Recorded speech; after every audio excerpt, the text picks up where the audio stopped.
Podcast pengamalan. Recording.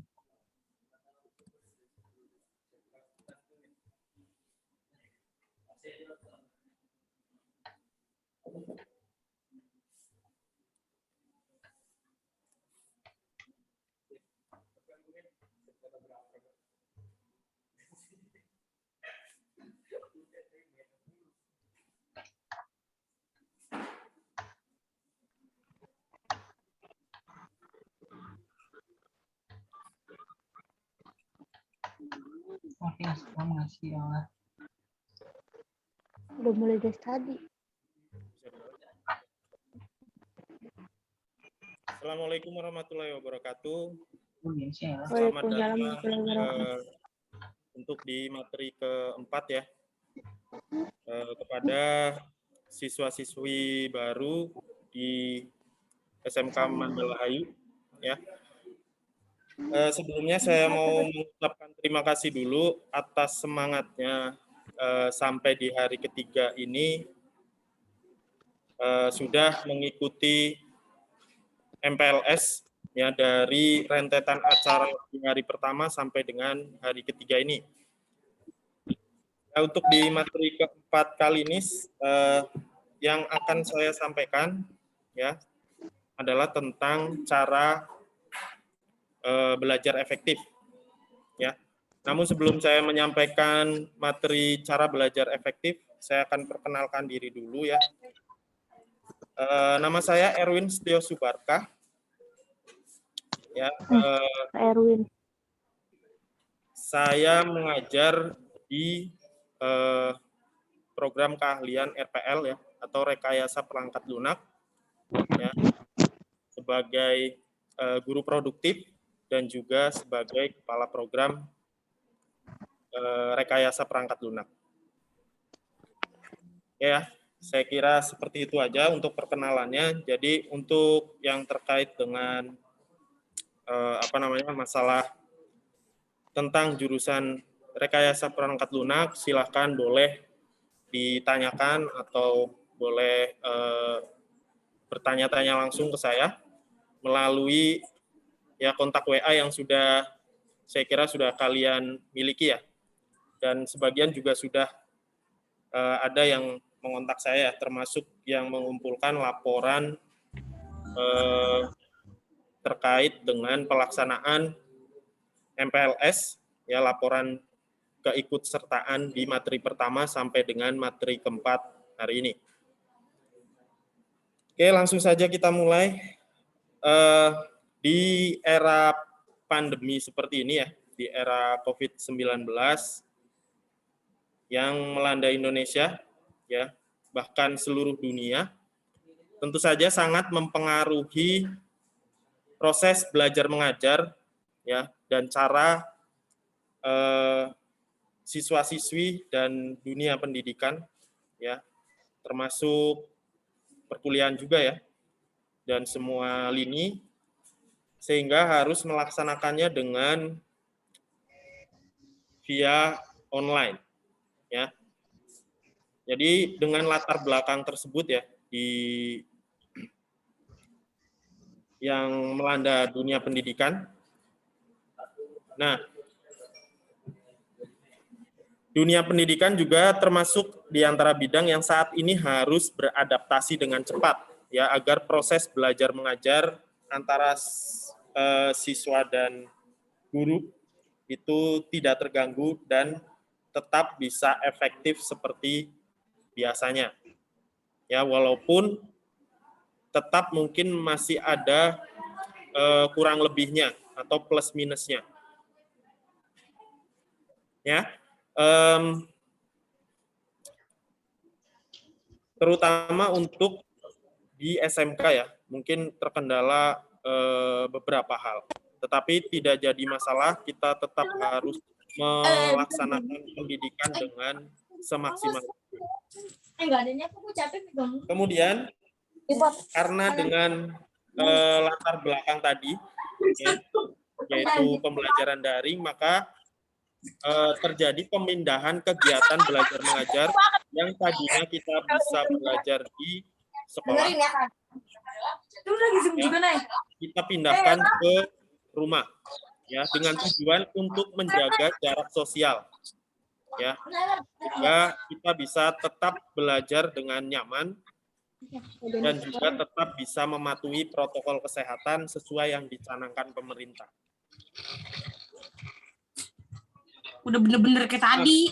Pembelajaran di masa pandemi seperti ini itu secara garis besar di dunia pendidikan, ya, itu dibagi menjadi dua, ya, ada dua.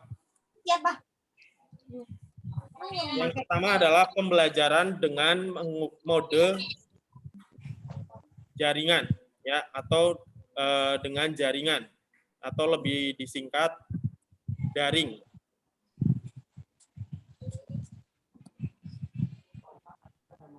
Yang kedua adalah pembelajaran tatap muka terbatas, ya, atau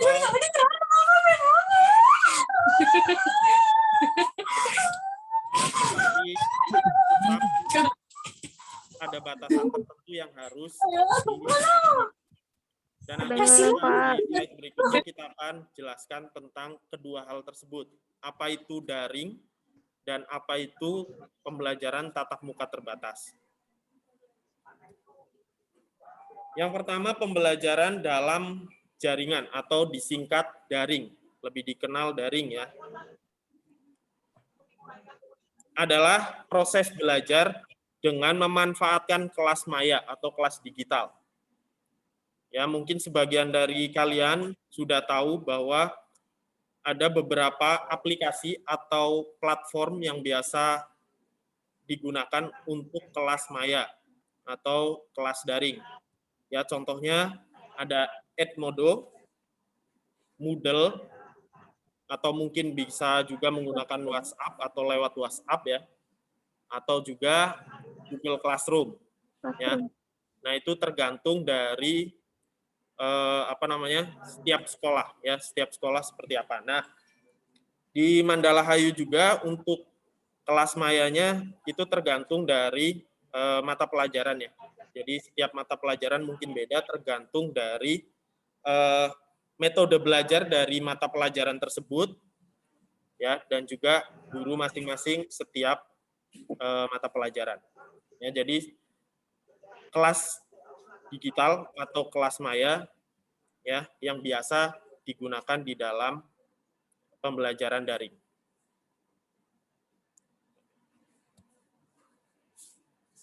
Kemudian tatap muka menggunakan meeting room atau room digital, ya. Contohnya seperti menggunakan Zoom, Cisco, Webex, atau Google Meet, ya. Dengan Zoom seperti yang kita lakukan sekarang. Kemudian yang ketiga adalah dengan cara bisa juga kalian menonton video pembelajaran dari YouTube dan media lainnya. Nah, itu bagaimana proses pembelajaran daring, ya, kalian bisa memanfaatkan dari 3 hal tersebut, ya, bisa mengkombinasikan menggunakan semuanya atau beberapa dari platform tersebut. Kemudian pembelajaran tatap muka terbatas, ya.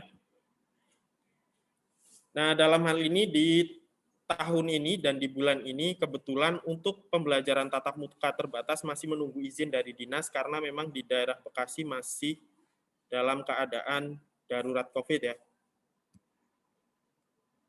Nah, untuk melakukan tatap muka terbatas ada persyaratan yang harus dipenuhi. Yang pertama adalah satu kelas tidak boleh lebih dari 20 siswa, ya, atau setengah kelas, ya, biasanya. Kemudian pembelajaran paling lama 3,5 jam dan tetap memperhatikan protokol kesehatan. Terakhir dikombinasikan dengan pembelajaran daring yang tadi sudah kita bahas sebelumnya. Jadi ada 2, yaitu pembelajaran daring dan juga tatap muka terbatas.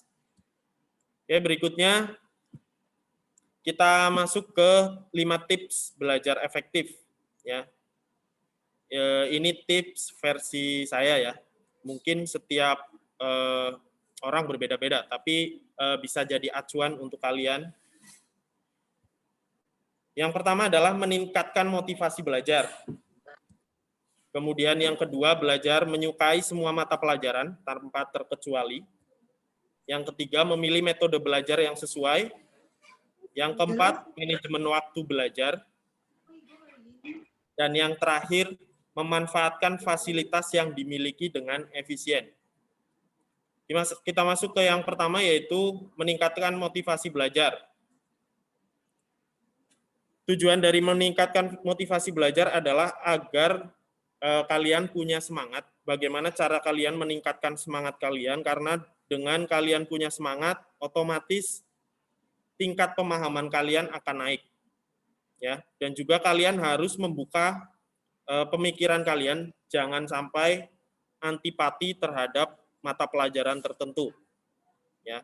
Bagaimana caranya kalian harus meningkatkan motivasi belajar? Salah satunya misalkan kalian dengan bisa mengingat perjuangan orang tua, kerja keras orang tua untuk menyekolahkan kalian.